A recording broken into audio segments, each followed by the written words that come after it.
All I have to do is start thinking about pizza and my mouth starts to water when I imagine all of my favorite toppings, sausage, onion over creamy, melty, ooey gooey cheese and that rich tomato sauce, and of course this crust that's somehow crispy and chewy all at the same time.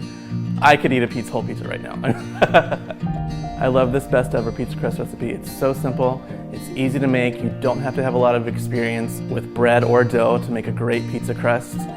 The texture is amazing, it has a great chew and crispy bite to it when you cook it. It's just an overall really great recipe.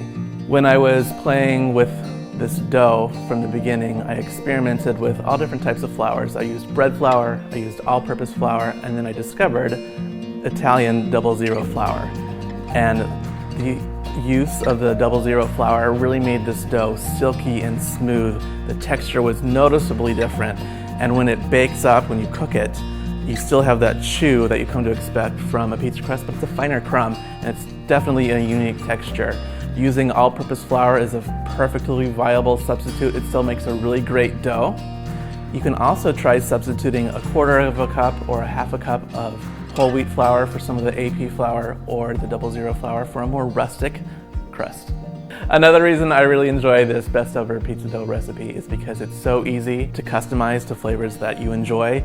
You can substitute or add fresh or dried basil, fresh or dried oregano. You can substitute the sea salt for onion salt or garlic salt, and it's just a simple way for you to customize the dough to add flavors that you really enjoy and that you really like. Now, one of the most important steps when making this dough recipe is knowing when you've kneaded the dough enough. So when you start making the dough, it's gonna look shaggy and sticky and gloppy, and that's okay.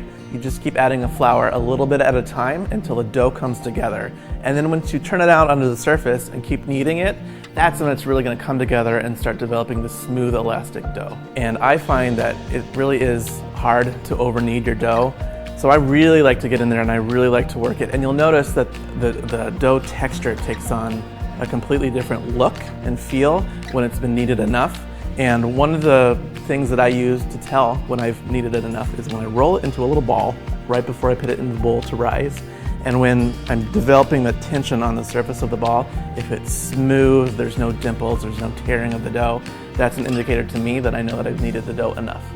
The step of refrigerating the pizza dough overnight is actually really important. This allows the flour to hydrate, it allows the gluten to relax, which is really important when you go to roll or pat out the dough into your pan because it doesn't fight back, it doesn't shrink. If you've ever worked with dough that kind of shrinks back on itself when you're trying to spread it out, it can get really frustrating, and the slow rise time in the fridge allows the dough to just relax and be easy to work with, which I find really enjoyable. Now after the dough has chilled in the fridge overnight, I'll pull it out, put it on the counter, let it come to room temperature for about 30 minutes or so, just to take the chill off, and that makes the dough more pliable. This recipe is really versatile. You can use it for more than just a regular round pizza.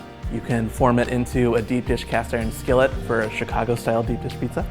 You can use it for calzones, and overall it's just a really versatile recipe. All this talk about pizza has got me really ready to eat. You're gonna love this recipe, it's delicious, and you're really gonna enjoy sharing it with your friends and family.